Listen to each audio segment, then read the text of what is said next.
August 1950. The Korean peninsula is sweltering under a suffocating blanket of humidity and dust. The scent of pine resin mixes with the heavy, oily stench of unburnt diesel fuel. On the dusty roads leading south toward the Pusan perimeter, the ground trembles. This is not the tremor of an earthquake, but the rhythmic, mechanical heartbeat of the Korean People's Army. They are pushing forward, an unstoppable red tide that has swept down from the 38th parallel, crushing everything in its path. At the vanguard of this iron fist sits the pride of the communist bloc, the 34-85 tank. For the crew inside the lead tank of the 105th Armoured Brigade, the war has been a series of easy victories. Commander Lieutenant Pak peers through his periscope, his eyes scanning the ridgeline near the Naktong River. He feels invincible. And why shouldn't he?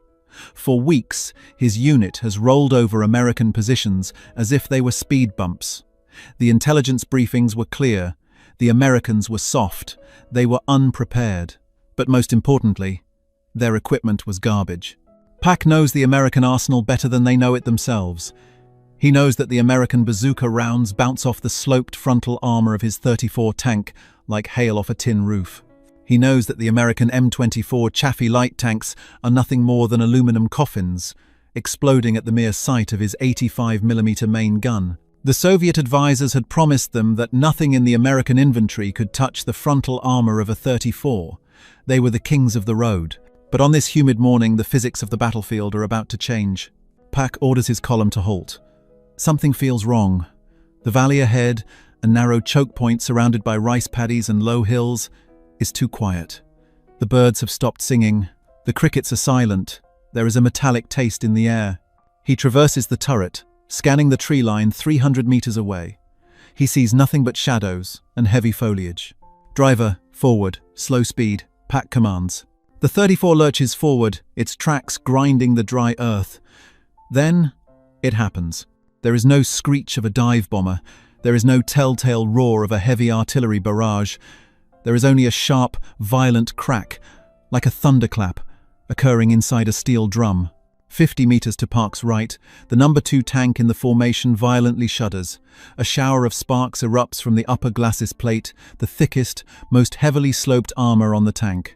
For a split second, the tank continues to roll forward, momentum carrying it on. Then, a catastrophic fire erupts from the commander's hatch. The ammunition cooks off, sending the turret spinning into the air. Park is frozen. His brain cannot process what he just saw. The 34 is supposed to be immune to frontal fire from anything the Americans have on the ground. "Ambush! Reverse! Reverse!" he screams into the intercom. But the enemy is invisible. Another crack echoes through the valley. This time, the tank behind him takes a hit. The projectile doesn't just penetrate. It punches through the engine block and exits the rear, turning the engine compartment into a furnace. Panic sets in. This is impossible. "Where is it coming from?" the gunner yells, slewing the turret frantically. "The ridge, 11 o'clock, Pak shouts, spotting a brief flash of muzzle gas dissipating in the humidity. He squints, trying to identify the killer. He expects to see the massive, hulking profile of a heavy tank, maybe the rumored M26 Pershing, the only thing the intelligence bureau said could possibly hurt them. But the silhouette he sees emerging from the camouflage netting is confusing. It is tall. It is boxy. It has a high profile. It looks like a Sherman. Pak blinks, wiping sweat from his eyes. It is a Sherman, the M4, the obsolete workhorse of the Second World War. The tank that the German Tigers used to eat for breakfast. The tank that Soviet instructors laughed at during training, calling it a grave for 5 brothers. Relief washes over him for a microsecond. If it is just a Sherman, they are safe. A standard 75mm shell from a Sherman cannot penetrate the frontal armor of a 34-85. It is physics. It is a mathematical impossibility. "Target front! It's just a Sherman! Fire!" Park orders, his voice regaining confidence. His gunner fires. The 85mm shell screams across the valley and slams into the American tank's mantlet. Sparks fly. The hit is solid. But the American tank does not explode. It does not stop. It merely rocks back on its suspension, absorbs the blow, and readjusts its aim. Before Pak can order a reload, the muzzle of the American tank flashes again. The sound is different this time. It's a high-pitched scream, a tearing of the air itself. The projectile covers the distance in a fraction of a second, moving faster than any tank shell Park has ever seen. It impacts the turret ring of the 34 next to him. The steel doesn't just bend, it liquefies. The kinetic energy shears the turret clean off the chassis. This is not a normal shell. This is not a normal tank. "Pull back! Smoke! Pop smoke!" Park screams, his voice cracking with genuine terror. The surviving 34 tanks of the column scramble in reverse, their tracks churning up mud as they desperately try to escape the kill zone. They fire blindly into the smoke, terrified of the ghost that is hunting them. As they retreat, Park looks back through the periscope one last time. The American tank is advancing.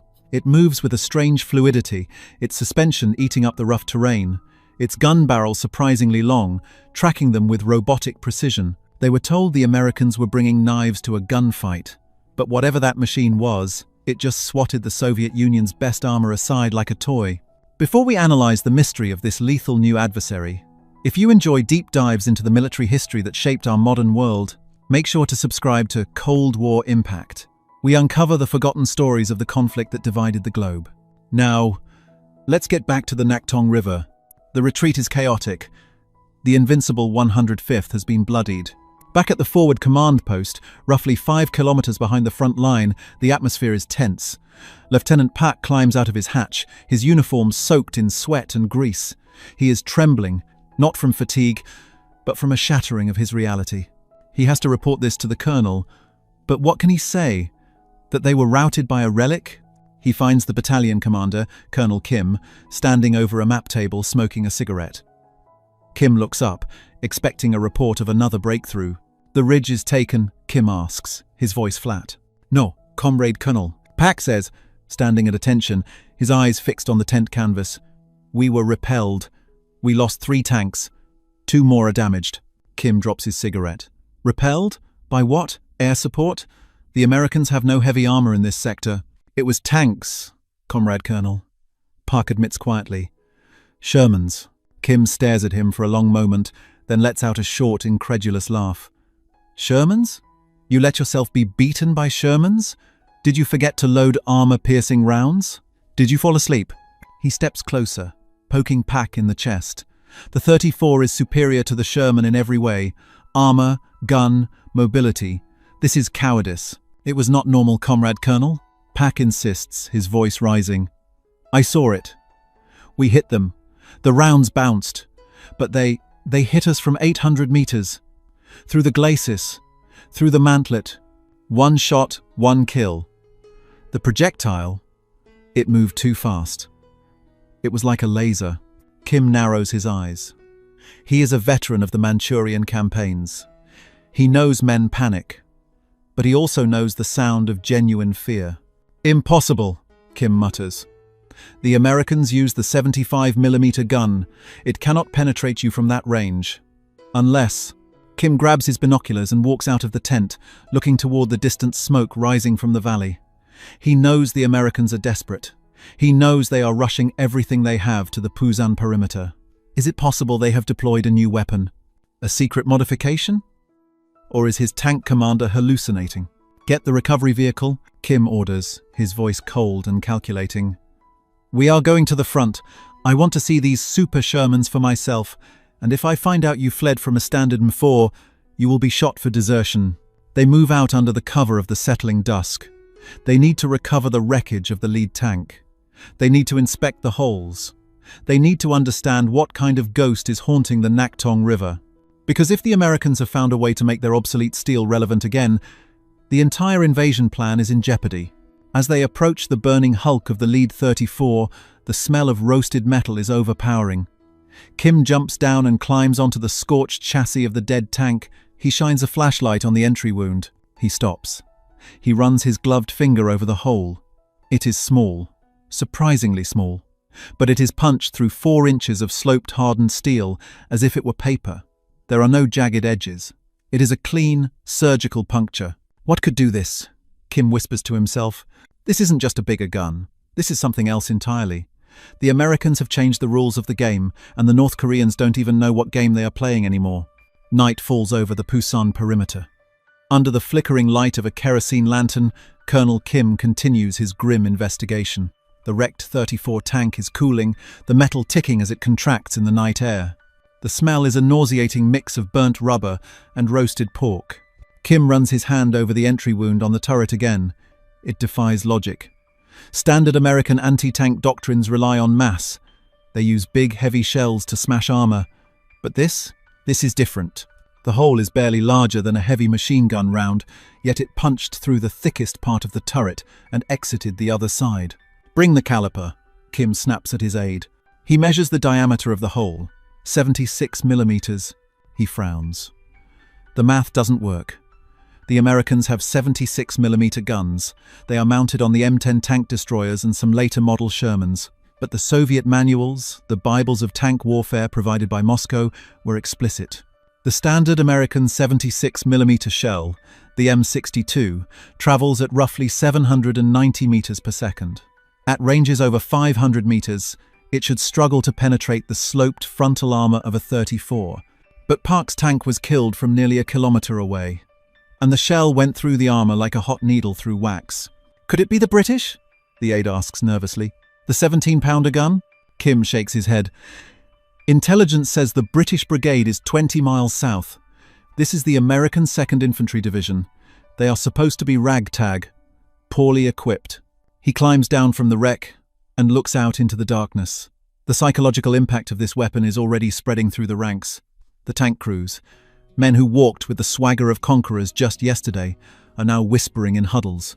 They are talking about the ghost tanks. They are sharing rumors that the Americans have developed a magnetic shell or a railgun.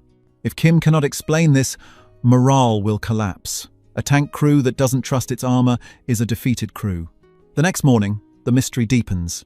Kim orders a reconnaissance squad to infiltrate the ridgeline overlooking the American assembly area. They need visual confirmation. They need to see the beast that is eating their armor. Corporal Lee, a sharp-eyed scout, crawls through the tall grass, his camouflage blending perfectly with the terrain. He reaches the crest of the hill and raises his binoculars. Below, in a dry riverbed, the American armor is lagering. He sees them. There are 5 tanks. They are unmistakably Shermans. The high, boxy hull is iconic, but as Lee adjusts the focus on his lenses, he notices details that don't match the recognition charts back at headquarters. These Shermans look wider. The tracks are broader, sitting heavier on the ground. The suspension is different. The old Shermans bounced on vertical springs, a rough and rocky ride.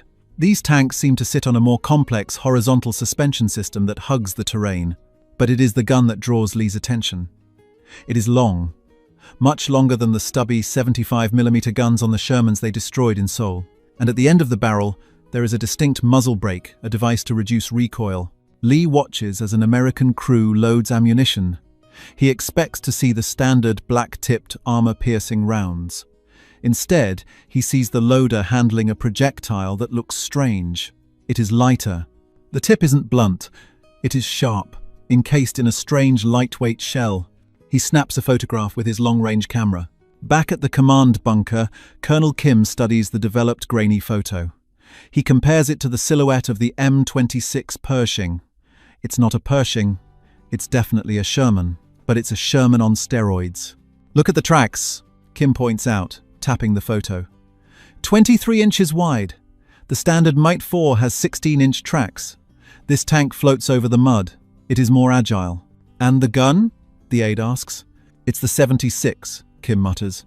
"But it's hitting with the force of a 90. How?" The answer lies in a skirmish report that comes in an hour later. Another 34 unit, attempting a flanking maneuver near Tabudong, engaged a platoon of these wide Shermans. The report is chilling. "We fired first," the surviving platoon leader writes. "We hit the lead American tank. Our shell bounced off its front." Kim freezes. Bounced? The Sherman was famous for being thin-skinned. A 34-85 should be able to punch through a Sherman's front plate from 2 kilometers away. If their rounds are bouncing, it means the Americans haven't just upgraded the gun. They've upgraded the armor. Or they are angling it differently. The report continues. "The American return fire was instantaneous. The velocity was so high we did not see the tracer. It simply arrived. The impact shattered the turret ring. We are not fighting the same tanks we fought in July. The Americans have changed the variables. Kim realizes they are fighting a ghost from the future. The Americans have taken an old chassis, a tractor, essentially, and turned it into a sniper rifle. He slams his fist on the table. The Soviet advisors lied. Or they didn't know. Either way, the 34 is no longer the apex predator of the Korean peninsula. We need to change tactics, Kim announces, his face grim. We cannot trade shots with them at long range. Their gun is faster. Their aim is true. We must draw them in close. Point-blank range, where their velocity doesn't matter. He looks at the map. The bowling alley. A narrow stretch of road near Tabu Dong. It is a canyon of death. High walls. No maneuvering room. We will lure them in here. Kim traces the line on the map. We will attack at night. We will use the darkness to negate their range advantage. And we will see if these super Shermans burn just like the old ones. It is a desperate gamble. Kim is betting everything on a night assault. He doesn't know that the Americans are waiting for exactly this. He doesn't know that inside those wide Shermans, the crews are not terrified conscripts. They are veterans. And they have a surprise waiting in the breech of their guns that Kim cannot possibly anticipate. The trap is set, but the mouse is about to realize the cheese is poisoned. August 1950.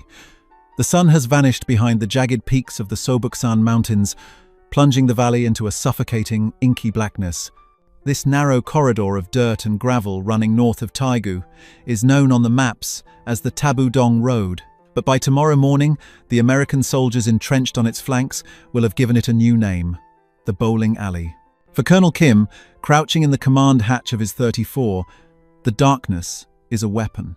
The American Air Force, the vultures that plague them by day, are blind at night.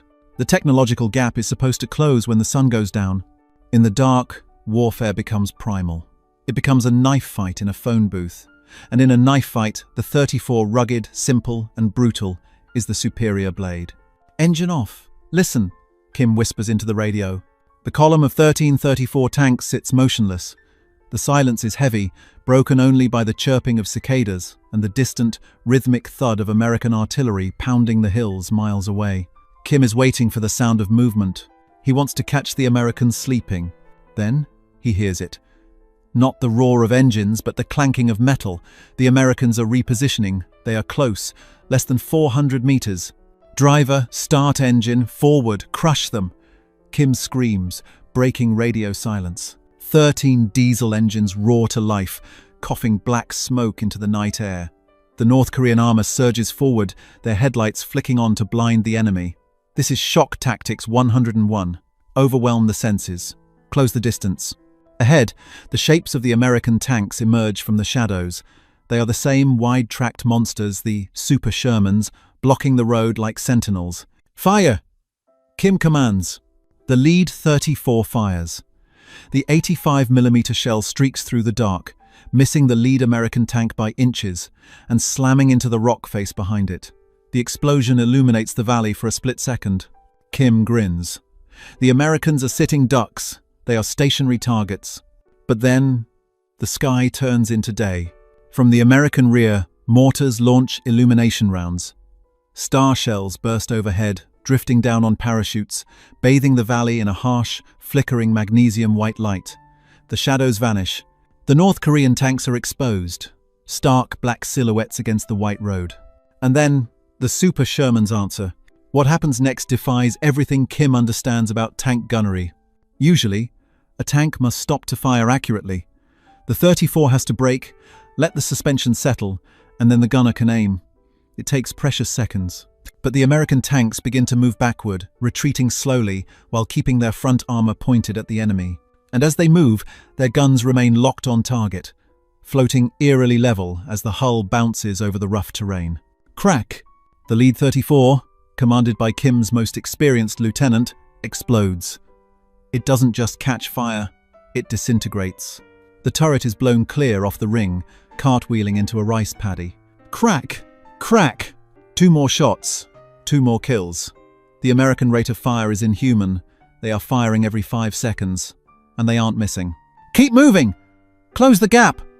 Kim yells, his voice straining against the noise. Get inside their guard! A 34 to Kim's left accelerates, charging straight at an American Sherman. It's a suicide run. The North Korean gunner fires on the move, but the shell goes wild, flying high over the ridge. The suspension of the 34 is too stiff. The gun bounces violently with every bump in the road. The American tank doesn't flinch. It reverses slightly, its gun barrel acting like a gyro-stabilized arm. It fires. The projectile hits the charging 34 on the angled frontal armor, the strongest point. Kim watches, expecting the sparks of a ricochet. He expects the physics of the Second World War to save his comrade. Instead, a blinding flash of white sparks erupts on the glacis plate. The shell doesn't bounce. It burrows. The kinetic energy is so immense that the 34 shudders to a dead stop, as if it hit a brick wall. A second later, a jet of flame shoots out of the driver's hatch like a blowtorch. Kim is horrified. "What are they shooting?" he screams. "That is not standard ammunition!" The valley floor is now a chaotic light show of red and green tracers. The American red balls are flying straight and true, punching through the Soviet steel with contemptuous ease. The 34 shells, by comparison, seem to lack punch. When they do hit the American tanks, they often glance off the thick, rounded mantlets or the sloped upper hulls. Kim realizes the trap has failed. The Americans aren't trapped in the bowling alley with him. He is trapped in the bowling alley with them. "Driver, hard right, get into the paddies, flank them," Kim orders. His tank lurches off the road, tracks spinning in the mud. He brings his periscope around, trying to find a side shot on one of the Shermans. He spots one, isolated near a burning truck. It's the perfect kill. Target tank, range 300. Fire. His gunner depresses the pedal. The 85mm gun roars. The shell slams into the side of the Sherman. Clang. Kim waits for the explosion. He waits for the fire. But the Sherman just shudders. The shell didn't penetrate. It hit the side, but something, maybe the angle, maybe the internal storage, absorbed the blow. Slowly, terrifyingly, the Sherman's turret begins to rotate toward him. It turns with a smooth electric hum that Kim can almost hear over the battle. The long barrel aligns perfectly with Kim's face. "Reverse! Reverse!" Kim screams, diving down into the turret basket. The Sherman fires. The world turns white. The impact rings the 34 like a giant bell. Kim is thrown against the bulkhead, his ears ringing, blood trickling from his nose. The tank is filled with smoke, but they are alive. The shell hit the turret cheek at an extreme angle and ricocheted. "Bail out! Bail out!" the driver screams. "The fuel lines!" Kim scrambles out of the hatch, tumbling into the wet mud of the rice paddy. He looks back. His tank is not burning yet, but it is dead. The tracks are shattered. He crawls through the muck, the water cold against his chest, as the slaughter continues on the road. He watches as the Super Shermans dismantle his battalion piece by piece. They fight with a mechanical precision that is terrifying. They don't miss. They don't stop. They don't break. From the safety of a drainage ditch, Kim watches the final 34 of his unit try to turn and run. An American shell catches it in the rear engine deck. The tank erupts into a fireball that lights up the entire valley. Silence slowly returns to the bowling alley. The only sound is the crackle of burning diesel and the popping of ammunition cooking off inside the wrecks of the North Korean armor. Kim lies in the mud, humiliated. The 34 was the weapon of the revolution. It defeated the Nazis. It was supposed to liberate the South. But tonight, it was turned into scrap metal by a tank that was supposed to be obsolete 5 years ago. He pulls a piece of shrapnel from his flak jacket. It is a fragment of the American shell that killed his tank. He shines his small flashlight on it. It is dense, incredible dense. And inside the steel jacket there is something else. A core. A hard, dark metal that feels heavier than lead. Kim realizes that the Americans haven't just brought a better tank. They have brought a secret. A technological leap that turned the hunter into the prey. He needs to get this fragment to intelligence. They need to know why the Easy 8 is killing them. They need to know the secret of the silver bullet. The dawn of September 1950 brings no comfort to Colonel Kim. He sits in a dim interrogation room not as a prisoner, but as a man demanding answers from his own intelligence officers. On the metal table between them sits the jagged fragment of the shell that killed his tank. It is the physical evidence of their failure. A senior munitions expert from the Soviet advisory group picks up the fragment. He weighs it in his hand. He scratches the surface with a file. The file slips. The metal is harder than the file. "It is not steel," the expert says, his voice hushed. "This core, it is tungsten carbide." Kim stares at him. "Tungsten? That is a strategic metal. It is incredibly rare. You are telling me the Americans are shooting precious metal at us?" "They call it HVAP," the expert explains, placing a diagram on the table. "High-velocity armor piercing. The designation is M93. This is the first piece of the puzzle. The mystery of the laser velocity is solved. Standard tank shells are heavy slugs of steel. They rely on mass to smash through armor. But the M93 is different. It is a lightweight aluminum body wrapped around a dense, pencil-thin core of tungsten, one of the hardest metals on Earth. Because the projectile is lighter, the gunpowder charge throws it out of the barrel at screaming, speeds up to 3,400 feet per second. Kim realizes why he couldn't see the arc of the shell. There was no arc. At combat ranges, the M93 flies almost perfectly flat. It doesn't smash the 34, it pierces it. The kinetic energy focused on that tiny tungsten tip generates enough heat to liquefy the armor plate upon impact, spraying molten metal into the crew compartment. "So they have a magic bullet," Kim mutters. "But the tank moved differently. It floated over the ground. It fired while retreating. The Sherman is an old tractor. It shouldn't be able to do that." The intelligence officer pulls out a captured American manual, stamped "Restricted." He opens it to a schematic of a tank. It is labeled M4A38. "They call it the Easy 8, the officer says. "It looks like a Sherman, Colonel, but underneath it is a completely different machine." This is the second, and perhaps most devastating, reveal. The North Koreans had been briefed to fight the M4 of 1942, the narrow-tracked, bouncy, thin-skinned tank that struggled in the mud. But the Easy 8 was the final, ultimate evolution of the Sherman platform. The officer points to the suspension system in the diagram. "Look here. This is not the vertical spring system we know. This is HVSS, horizontal volute spring suspension." Kim leans in. The diagram shows a complex system of shock absorbers and horizontal springs that allow the road wheels to move independently, soaking up the terrain. "This system," the officer continues, "allows them to mount tracks that are 23 inches wide. 7 inches wider than the old models. It spreads the weight. It lowers the ground pressure. The pieces fall into place for Kim. That is why they didn't sink in the rice paddies. That is why they could maneuver on the soft banks of the Naktong. But more importantly, the smooth ride provided by the HVSS acted as a poor man's stabilizer. While the 34 bounced and bucked violently, throwing the gunner's aim off with every pebble, the Easy 8 glided. The American gunners weren't superhuman. They were just riding in a limousine while Kim's men were riding in a cart. "And the durability?" Kim asks. "We hit them. They didn't burn. The Sherman is famous for burning. We call them Ronsons. Lights first time, every time." "Wet stowage," the officer replies, tapping the whole diagram. "The ammunition racks are surrounded by jackets filled with water and glycerin. If we penetrate the ammo rack, the liquid floods the bin and extinguishes the fire before it can explode. They fixed the floor, Colonel. They fixed it 5 years ago." Kim sits back, feeling a cold pit in his stomach. The arrogance of the invasion washes over him. They had invaded believing they were fighting a museum piece. They thought the 34 was the apex predator because it had sloped armor and a big diesel engine.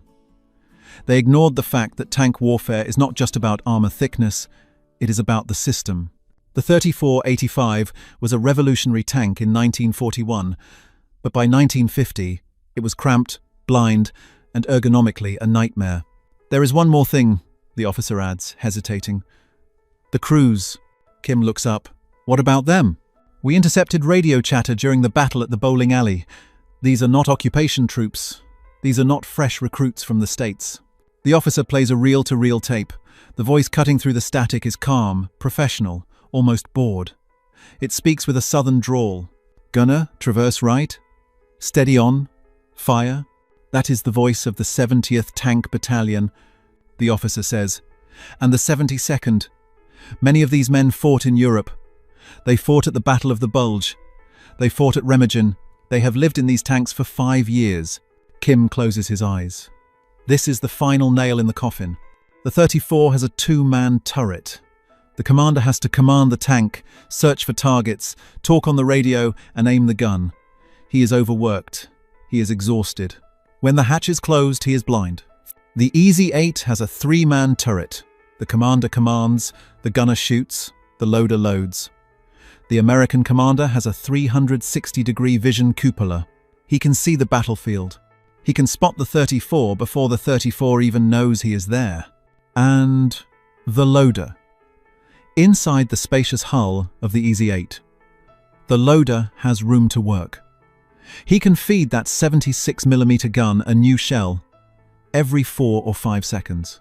Inside the cramped 34, where shells are stored in awkward floor bins, the loader struggles to maintain 6 rounds a minute.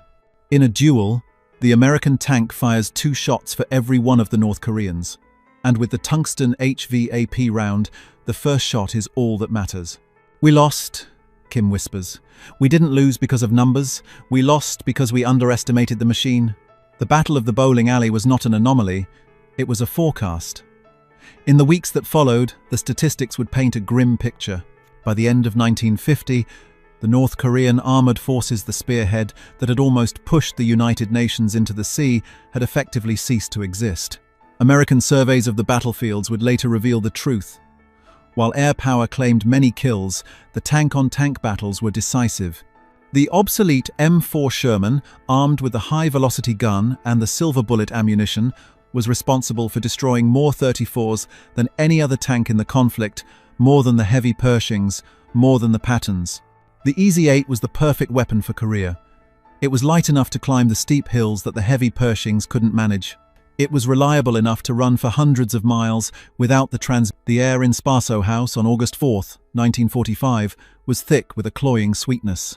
For the men of the NKVD's Counterintelligence Directorate, it was the smell of calculated diplomacy, a mix of American cigarette smoke, perfume, and the faint dusty scent of old wood and wealth. They stood in the shadows of the grand ballroom, their dark suits a stark contrast to the gilded opulence of the American ambassador's residence in Moscow. Their eyes, trained to see deceit in a handshake and conspiracy in a smile, missed nothing.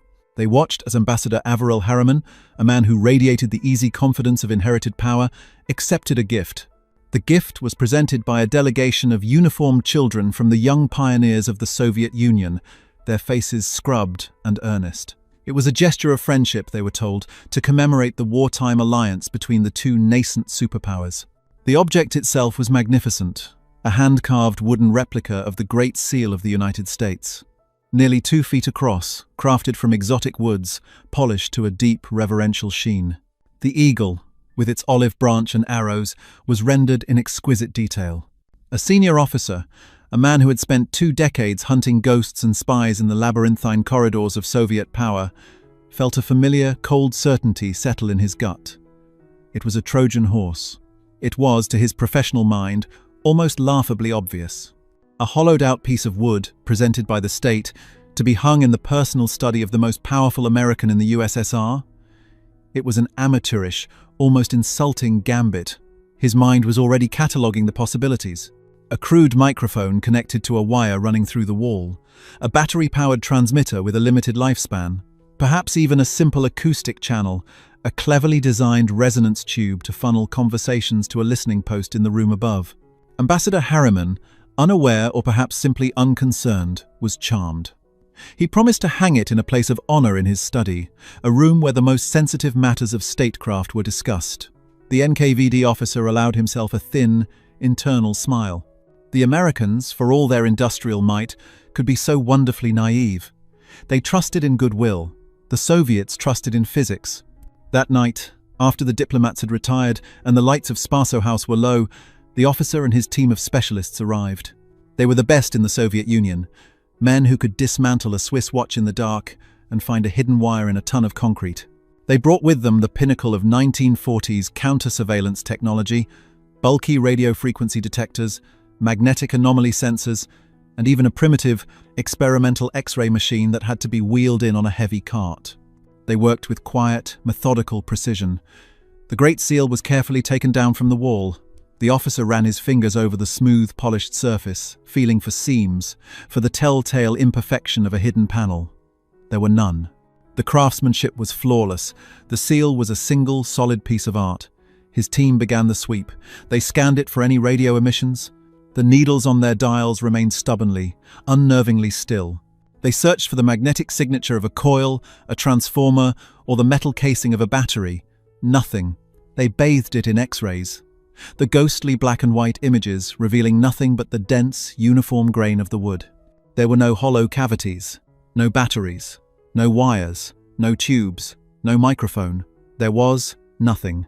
The officer stared at the benign image on the X-ray plate, a profound sense of unease creeping over him. His entire professional experience, his understanding of the very laws of electronics and spycraft, told him this was impossible. A listening device needed power. It needed components. It needed to be something. This beautiful wooden eagle was just that, wood. After hours of exhaustive, meticulous searching, they came to a stunning conclusion. The gift was genuine. The children were innocent. The Americans had simply accepted a beautiful piece of craftsmanship. The officer, a man whose paranoia was his greatest professional asset, felt a flicker of something he hadn't experienced in years: professional embarrassment. He had been wrong. He signed the report himself. The Great Seal was clean. And so, the Americans hung it back on the wall in the ambassador's study, right above his desk. This single baffling event was not an isolated incident. It was the quiet, unassuming prelude to a technological and psychological shock that would ripple through the highest echelons of Soviet intelligence for years to come.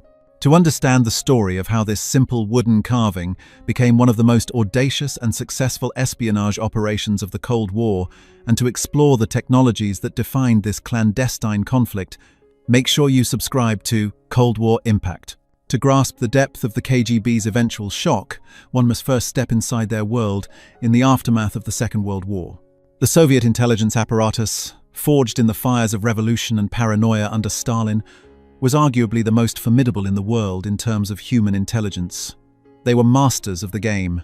Their agents were embedded in the highest levels of Western governments, including the Manhattan Project itself. Their worldview was shaped by this success. They saw the world as a game of human weakness, of ideology, of betrayal and loyalty. Technology was a tool, but it was a secondary one, and their understanding of that tool was grounded, practical, and, as it would turn out, dangerously limited. For the NKVD, and later the KGB, electronic surveillance, or technical operations as they called it, was a brute force affair. A bug was a physical object with predictable characteristics. It consisted of a microphone to capture the sound, an amplifier, usually involving delicate and power-hungry vacuum tubes, a power source, a bulky, short-lived battery, or a risky connection to the building's mains power, and a transmitter. These devices were constrained by the laws of 1940s electronics. They generated heat. They consumed energy. They emitted a constant, detectable radio frequency. Finding them was a matter of meticulous, physical searching and careful scanning of the radio spectrum. Soviet counterintelligence agents were experts at this. They would tear embassy walls apart, X-ray furniture, and crawl through ventilation shafts, hunting for the telltale signs of this technology. Their entire doctrine was built around the assumption that a spy device had to have a heartbeat, a pulse of energy that would eventually give it away. They were hunters of electronic predators, and they believed they knew exactly what their prey looked like. This mindset permeated their entire system. Their own surveillance technology followed the same principles. It was often clever and effective, but it was fundamentally conventional. It operated within a known set of rules. This created a strategic blind spot, a failure of imagination. They could not conceive of a listening device that did not need a battery, that did not have a transmitter in the conventional sense, and that did not emit any energy of its own. In their world, such a thing was not merely difficult to engineer. It was a violation of the fundamental principles of electronics. It was, for all intents and purposes, magic, and the KGB did not believe in magic. Across the ocean, a different philosophy was taking shape, born from a culture of relentless innovation and a willingness to explore the very edges of scientific possibility. The Americans, having come late to the global espionage game, compensated with ingenuity. They didn't just want to build better versions of existing spy tools. They wanted to invent entirely new categories of them. The genesis of the Great Seal Bug is a story that perfectly encapsulates this spirit, and it begins, ironically, with a Russian genius. Leon Theremin was a name known more in the concert halls of the 1930s than in the clandestine corridors of intelligence. He was the inventor of the theremin, the ethereal electronic musical instrument that one plays without touching. A physicist and a musician, Theremin was a master of electromagnetic fields. In 1938, during a trip to the Soviet Union, he was seized by the NKVD and imprisoned in a Siberian labor camp. But the state soon realized his mind was a far more valuable asset than his labor. He was transferred to a Sharashka, a secret research and development laboratory within the Gulag system, where imprisoned scientists were forced to work on state projects. It was here, under the watchful eye of the very intelligence service he would later fool, that Lavrenti Beria, the ruthless head of the NKVD, is said to have personally tasked Theremin with a challenge. The request was simple in its ambition and seemingly impossible in its execution. Create a listening device for spying on the American, British and French embassies that had no internal power source, no wires, and an infinite operational lifespan. Beria was asking for the impossible, a device that broke all the known rules of spycraft. Theremin, the maestro of invisible fields, did not create a device in the conventional sense. He created a resonant cavity microphone. The concept was breathtaking in its elegance and simplicity. The device, which the Americans would later nickname the Thing, consisted of a tiny, metallic chamber, a cavity with one wall made of a thin, flexible diaphragm. This diaphragm was connected to a small antenna. That was it. No vacuum tubes, no batteries, no electronic components. It was a passive object, inert and lifeless. It did nothing on its own. It was, by the KGB's definition, not a bug. It was just a piece of metal. Its genius lay in how it interacted with the outside world. The device would only awaken when bathed in a specific radio frequency from an external source, a powerful transmitter that could be located in a surveillance van or a nearby building. When this radio wave hit the device, the resonant cavity would vibrate, energized by the incoming signal. The tiny diaphragm, acting as a microphone, would vibrate in response to sound waves in the room, the spoken words of the ambassador. These minute vibrations would alter the way the antenna reflected the incoming radio signal. The listening post would then simply detect these tiny modulations in the reflected signal and translate them back into sound. It was an entirely new philosophy of surveillance. The bug wasn't a transmitter, it was a passive reflector. It didn't shout, it whispered back, and only when it was spoken to. When the American surveillance team turned off their radio beam, the bug would become completely dormant, a silent, undetectable piece of metal hidden inside a block of wood, waiting patiently for its next wake-up call. This was the revolutionary idea, the American approach. It wasn't about building a better, smaller battery. It was about eliminating the battery entirely. It was a conceptual leap that the dogmatic, practical minds of the NKVD were utterly unprepared to even comprehend. And it was this leap that allowed it to be hidden in the most audacious place imaginable, in plain sight. For 7 years, the Great Seal hung on the wall of the ambassador's study, a silent, stoic witness to history. It became part of the room's very fabric, as unremarkable as the heavy damask curtains or the worn leather of the Chesterfield sofa. It watched as Averell Harriman briefed Washington on Stalin's hardening stance in the immediate aftermath of the war. It listened as his successor, General Walter Bedell Smith, formulated strategies during the tense days of the Berlin blockade. It absorbed the hushed, urgent discussions about the formation of NATO, the fall of China to the communists, and the outbreak of war on the Korean peninsula. Every top-secret cable, every policy debate, every candid assessment of Soviet leadership, all unfolded beneath the gaze of its unblinking wooden eye. For the men in the grey buildings surrounding Dzerzhinsky Square, this period was one of intense, frustrating blindness. They knew, with absolute certainty, that the Americans were plotting.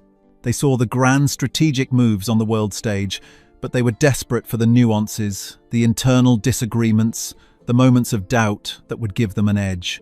Their vast network of human agents provided fragments, pieces of a grand puzzle, but the ambassador's study was the one room where all those pieces came together. It was the heart of American strategy in their capital, and it was a black box. Their counterintelligence teams continued their work with disciplined regularity. Every few months, under the guise of maintenance or in response to some phantom threat, they would request access to sweep the embassy. The Americans, confident in their own security, would allow it. The Soviet technicians would arrive with their familiar, heavy equipment. They would methodically scan the study, their radio detectors sweeping the spectrum for the telltale emissions of a clandestine transmitter. They would use their magnetic anomaly detectors to hunt for the signature of a power source or a transformer. They would find nothing. Every sweep that came up clean was a reinforcement of their doctrine. It was proof that their methods were sound, that their understanding of the technology was complete. The room was secure, not because the Americans were good at finding bugs, but because the Soviets were certain that if a bug were there, their equipment would sing. This unwavering confidence in their own methods was the bedrock of their reality, and for 7 years, that reality held firm. The Great Seal, the one object they themselves had cleared with absolute certainty, looked on in silence. The collision with reality did not come from a KGB team tearing apart a wall. It came, as is so often the case in the history of discovery, by accident, through a faint anomaly noticed by an outsider. The year was 1951. In a quiet listening post far from the political intrigue of Moscow, a British radio operator was conducting a routine scan of the airwaves. His job was likely mundane, charting atmospheric interference or monitoring known broadcast frequencies. But on this particular day, he stumbled upon something that made no sense. He detected a clear audio signal carrying a conversation in American accented English. This itself was not unusual.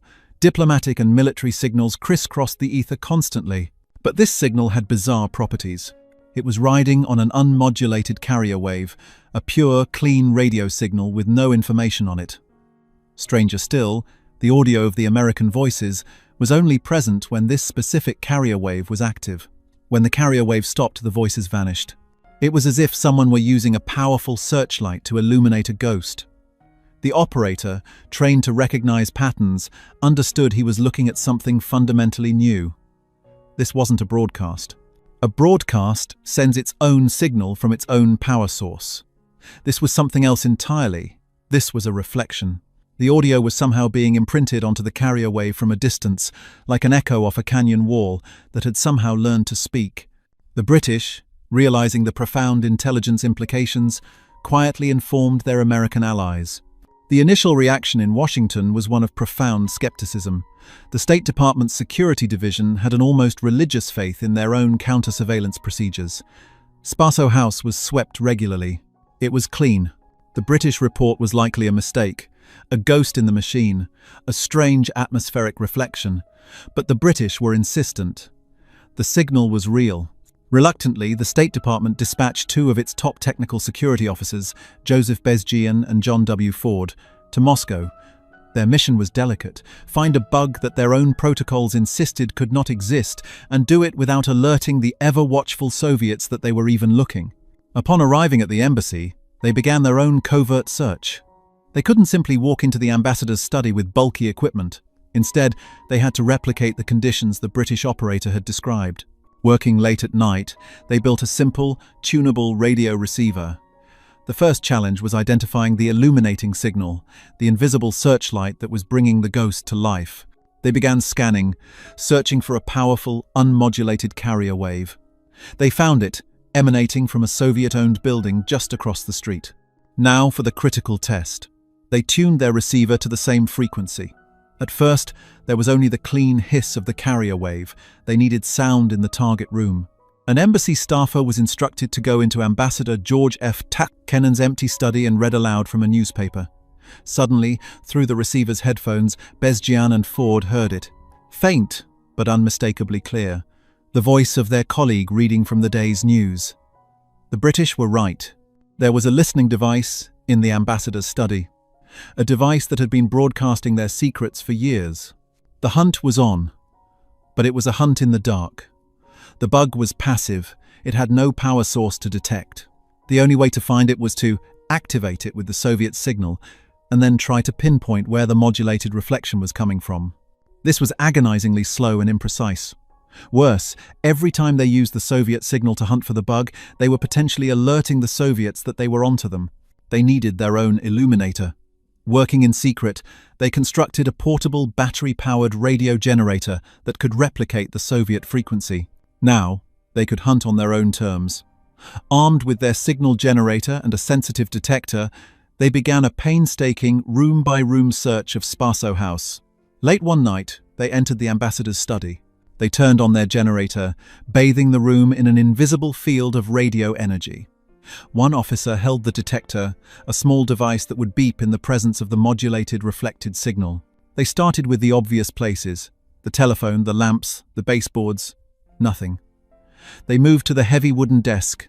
Silence. The curtains, the fireplace mantel, the bookshelves, all clean. The minutes stretched into hours. Frustration began to mount. Then, as the detector was swept across the wall where the ambassador's desk sat, it happened. A faint, almost imperceptible chirp. They moved it back. The chirp returned, stronger this time. They had narrowed it down to one section of the wall. Methodically, they scanned every inch. The chirps grew louder, more insistent, coalescing into a steady tone. The detector was aimed at the magnificent Great Seal hanging directly above the ambassador's chair.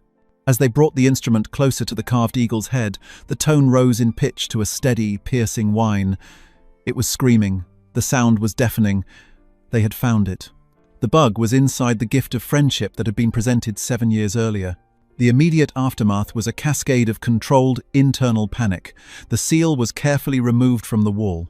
This time, when the American technicians X-rayed it, they knew what they were searching for.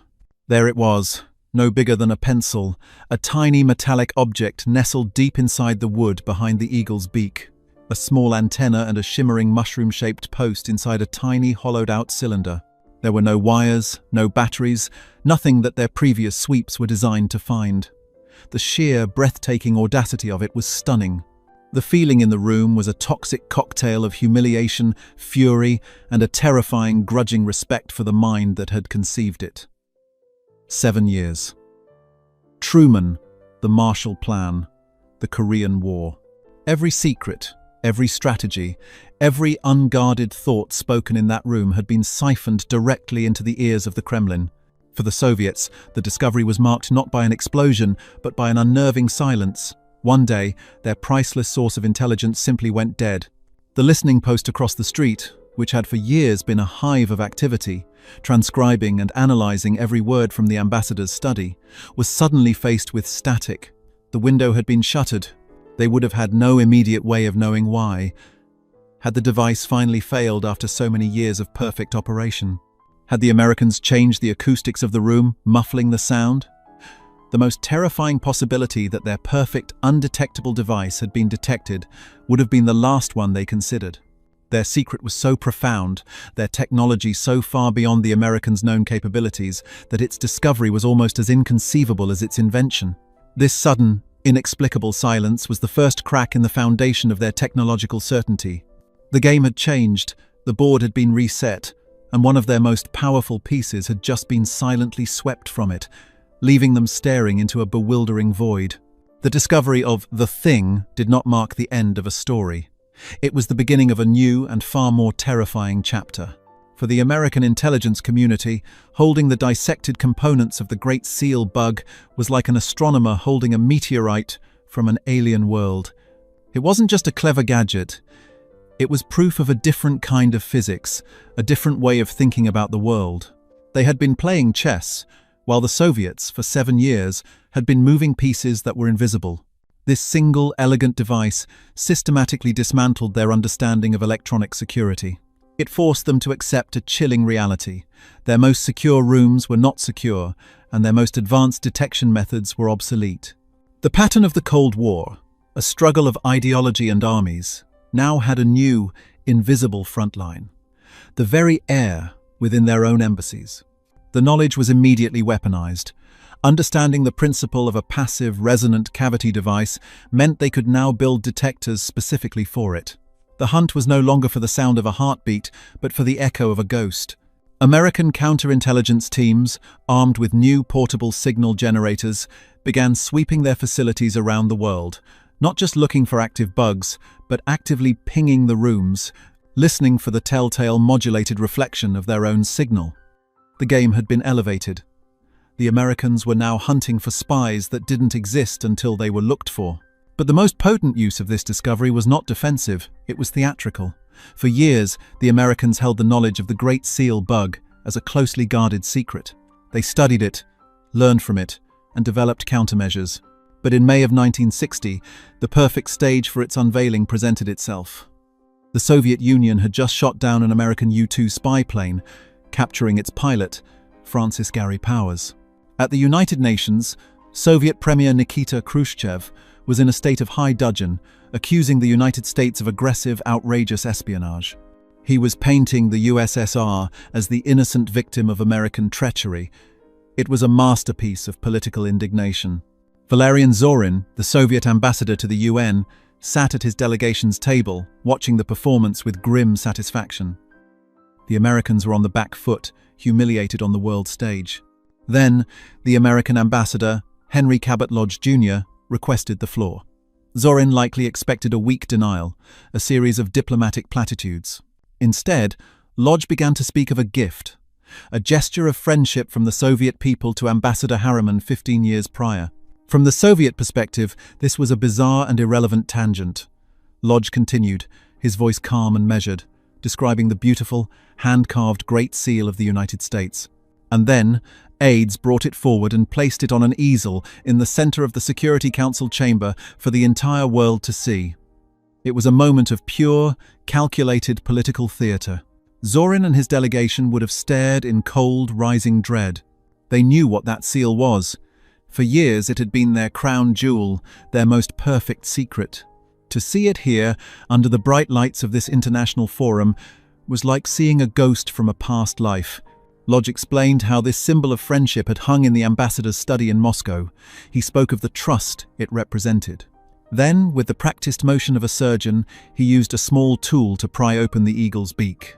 He reached inside and pulled out the tiny, metallic device. He held it up for the cameras. "Here is the evidence of Soviet espionage," he declared, his voice echoing through the chamber. He went on to explain, in simple terms, exactly how the passive listening device worked, how it had eavesdropped on 7 years of the most sensitive conversations. For Ambassador Zorin, the shock must have been visceral. It was a multi-layered humiliation. First, there was the exposure of the operation itself, a public confession of their most sophisticated intelligence coup. Second, there was the technical revelation. By explaining how it worked, the Americans were announcing to the world, and more importantly, to the KGB, that they had not only found the bug, but had completely reverse-engineered its secrets. The magic trick had been explained. The mystique was shattered. But the deepest sting was the American method of retaliation. The Soviets operated in the shadows. Their victories were silent, their defeats private. The Americans had taken their most clandestine success and turned it into a piece of public relations, a prop in a global press conference. They had taken a scalpel and used it as a bludgeon. It was a profoundly American response, and to the Soviet mindset, it was infuriatingly effective. The symbol of their technological superiority had been transformed, in an instant, into a symbol of their duplicity, and ultimately, their failure. Losing their elegant device did not deter the KGB. Instead, it fueled a new, more aggressive, and far less subtle phase in the electronic war. If a single, targeted bug could be discovered, perhaps the answer was not more elegance but more power. This shift in thinking gave rise to one of the most bizarre and prolonged episodes of the Cold War, the Moscow Signal. Beginning sometime in the 1950s and continuing for decades, the Soviets aimed powerful, wide-beam microwave emitters at the 10-story American embassy building in Moscow. The entire building was bathed, day and night, in a low-level field of electromagnetic radiation. From the American perspective, the effect was insidious. The source of the signal was unknown, and its purpose was terrifyingly ambiguous. Embassy staff began to report a range of ailments, headaches, nausea, fatigue, and a general feeling of malaise. An atmosphere of thick, electronic paranoia descended. Was this an attempt to activate other, as yet undiscovered passive listening devices hidden throughout the building? Was it an effort to jam American electronic equipment? Or was it something far more sinister, a direct attack on the health of American diplomats, a form of radiological warfare? The ambiguity was the psychological weapon. The very air they breathed felt hostile. The Americans, in a desperate attempt to protect their personnel, eventually installed massive, gold-tinted screens over the embassy windows to block the radiation, turning their own diplomatic outpost into a gilded cage. This was the new pattern. A relentless, brute-force electronic siege, a constant, invisible pressure that demonstrated the Soviets' unwavering commitment to regaining the upper hand. As the War of the Walls escalated, the focus of the KGB's ingenuity shifted. They had learned a valuable lesson from the Great Seal. The most effective place to hide a bug is inside a trusted object, and the best way to power it is to use the energy of the object itself. In the late 1970s, this philosophy reached its zenith with an operation targeting the quintessence of American administrative efficiency, the IBM Selectric typewriter. For years, the US Embassy had been ordering these state-of-the-art typewriters for their offices in Moscow and Leningrad. What they didn't know was that the KGB's Directorate T, the scientific and technical branch, had compromised the supply chain.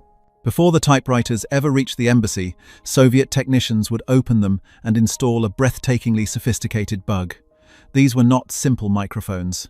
They were marvels of miniaturization that represented the next evolutionary leap from the thing. A team of American NSA specialists eventually became suspicious after noticing faint, anomalous radio signals. They launched a top-secret investigation codenamed Gunman. They collected 16 suspect typewriters from the embassy and flew them back to a secure lab in the United States. There, they began a process of microscopic disassembly. What they found stunned them. Deep within the complex mechanical guts of each typewriter, they discovered a set of tiny, custom-built circuit boards that had been expertly installed and were almost indistinguishable from the machine's own components. The bug's design was genius. It required no internal battery. Instead, it drew its power from the typewriter's own electrical system. It didn't use a microphone to listen to conversations. It did something far more clever. As a typist struck a key, the typewriter's typeball would rotate and tilt to strike the ribbon. Each character had a unique combination of rotations and tilts. The KGB had installed a tiny magnetometer that could detect the minute changes in the magnetic field caused by the movement of these metal parts. It was essentially reading the typist's mind through the machine's mechanics. This data was stored in a small buffer and then transmitted in short bursts on a range of frequencies. The KGB wasn't just hearing secrets anymore, they were reading them as they were being written. It was the ultimate infiltration, turning the very tools of diplomacy into conduits for espionage. The Great Seal was the first shot, a single, perfect note. The typewriter bugs were the symphony that followed, a complex, systematic infiltration that demonstrated the relentless, unfolding reality of this new technological war. The public unveiling of the Great Seal bug at the United Nations was more than a political embarrassment for the Kremlin. It was a profound intelligence catastrophe. Inside the imposing Lubyanka headquarters of the KGB, the fallout was immediate and severe. The initial reaction was a storm of fury and finger-pointing.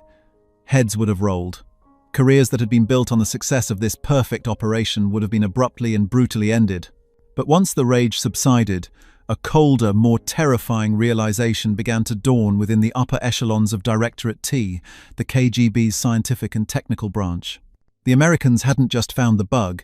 That would have been a standard counterintelligence victory, a matter of luck or a betrayal. No. What Ambassador Lodge did was far worse, he explained, with calm and infuriating precision. How it worked. This was the true disaster.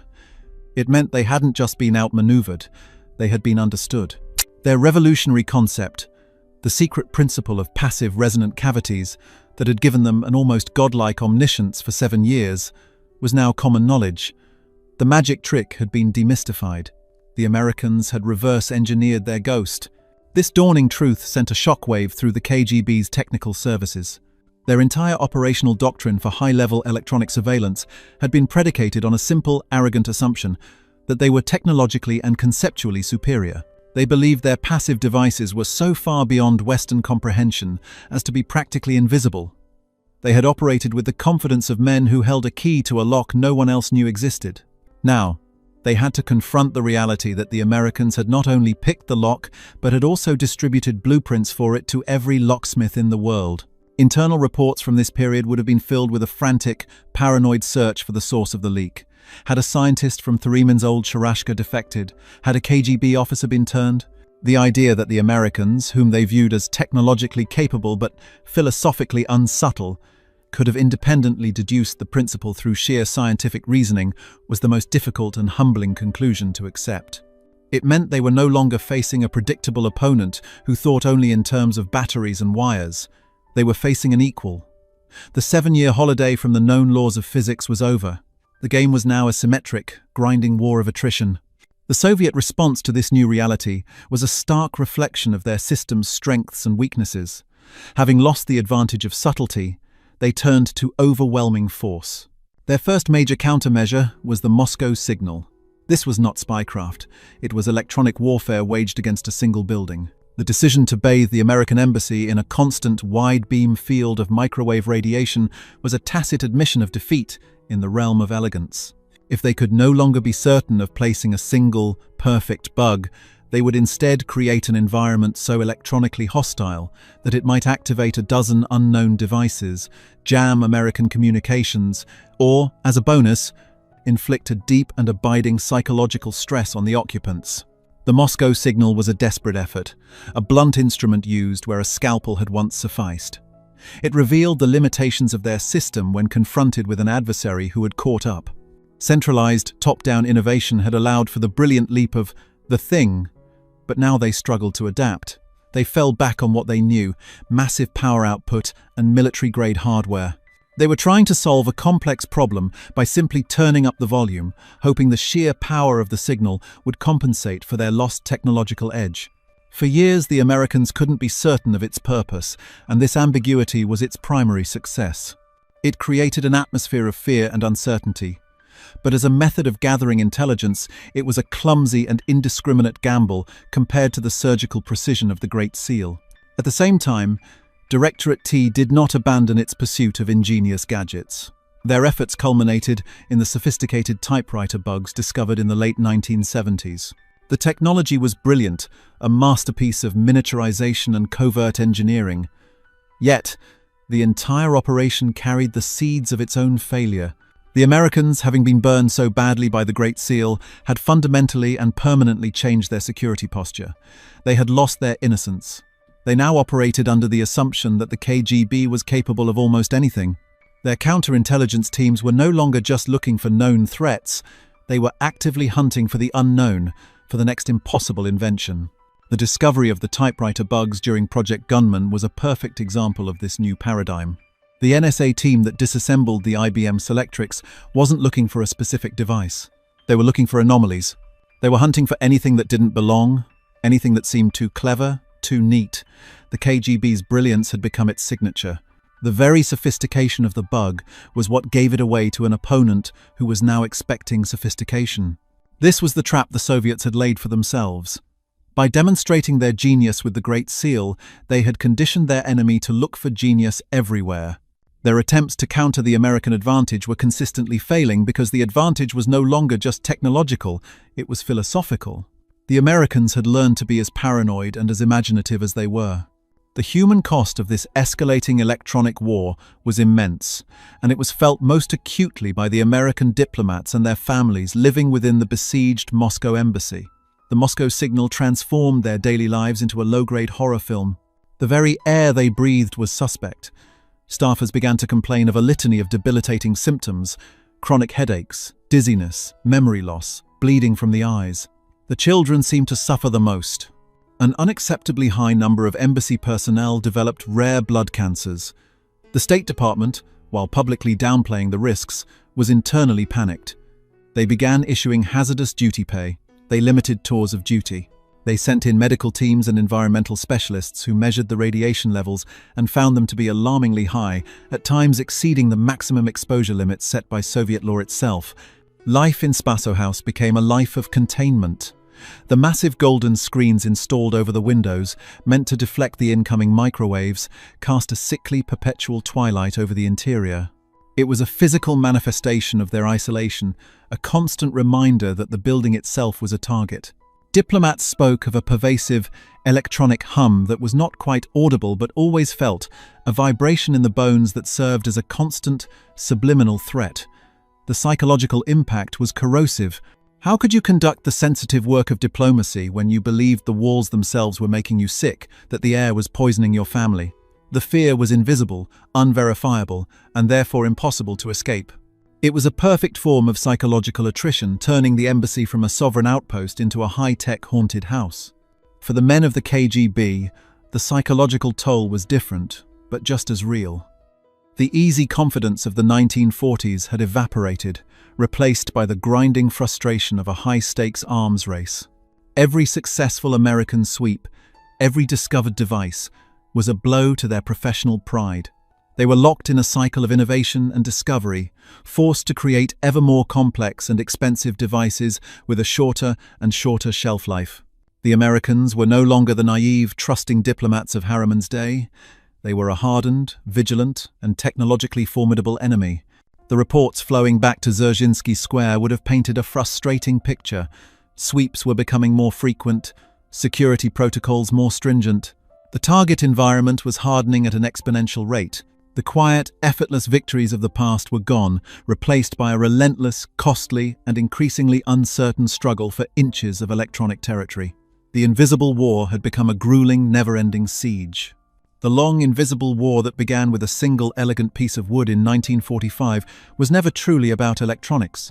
It was a war of ideas, a decades-long argument about the nature of power, fought in the silent spaces between walls and the humming static between radio frequencies. The story of the Great Seal Bug is not the story of a gadget. It is a perfect microcosm of the entire Cold War. It encapsulates the central, irreconcilable conflict between two fundamentally opposed worldviews.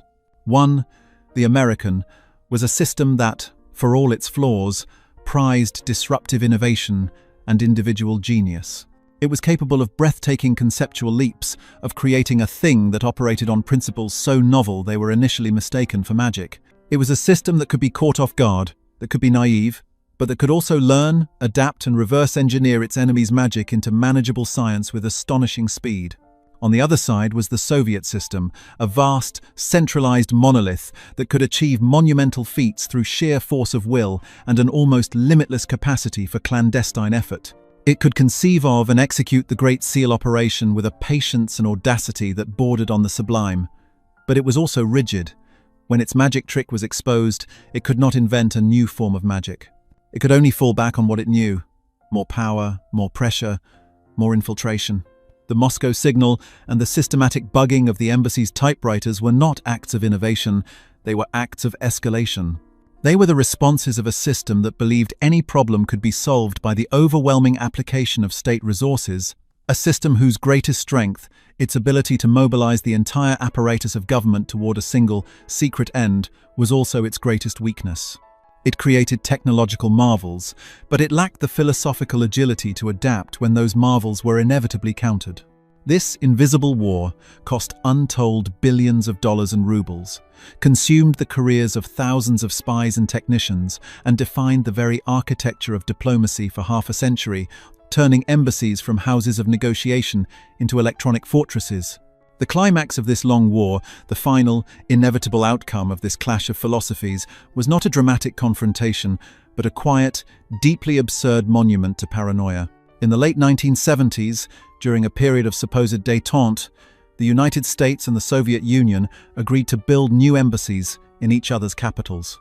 For the Americans, this was a chance to finally build a secure, modern facility in Moscow, a structure designed from the ground up to be impervious to the KGB's relentless assaults. The plans were meticulous. The building would be assembled from components prefabricated in the United States and shipped to Moscow in sealed containers. It would be put together by a vetted team of American Seabees. It was designed to be a hermetically sealed vault of American sovereignty on Soviet soil. The KGB saw this not as a challenge, but as the ultimate opportunity. They could not bug a finished building, but they could build a bugged one from the inside out.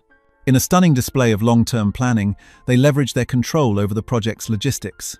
The massive, precast concrete columns and floor slabs, the very bones of the new embassy, were to be manufactured in the Soviet Union. Here, Directorate T achieved its masterpiece. Working with a precision and scale that dwarfed all their previous efforts, they embedded a breathtakingly complex system of antennas, sensors, and resonant cavities directly into the wet concrete as it was being poured. For years, the new, unfinished embassy building stood as a symbol of progress. Then, in 1985, with the structure nearly complete, a new generation of American counterintelligence experts from the NSA began their final certification sweeps. Armed with technology far beyond the simple detectors of the 1950s tomographic scanners that could see inside concrete, advanced signal analysis software, and a deep, institutional memory of KGB tactics, they began to scan the building's skeleton. What they found was so audacious, so total, that the initial reports were met with stunned disbelief in Washington. The new embassy was not just bugged, the entire building was the bug. The concrete columns were sophisticated antennas. The steel reinforcing bars were configured to carry signals. The entire structure was a massive, passive listening device designed to pick up every conversation, every electronic emission from every room and channel it to KGB listening posts. It was Leon Theremin's original concept taken to its logical, terrifying and utterly insane conclusion. It was the Great Seal writ large in 10,000 tons of concrete and steel. The American response was one of quiet, furious resignation. The building was a complete write-off.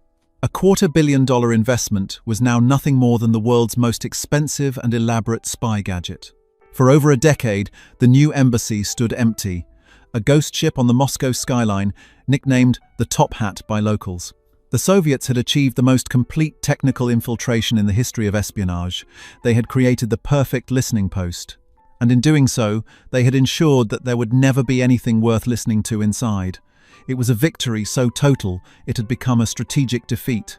They had spent millions of rubles and years of effort to create a silent, empty monument to their own obsessive mistrust. This was the inevitable outcome, a stalemate born of technological genius and pathological paranoia. In the end, the story that began with a gift hangs in the balance between two buildings.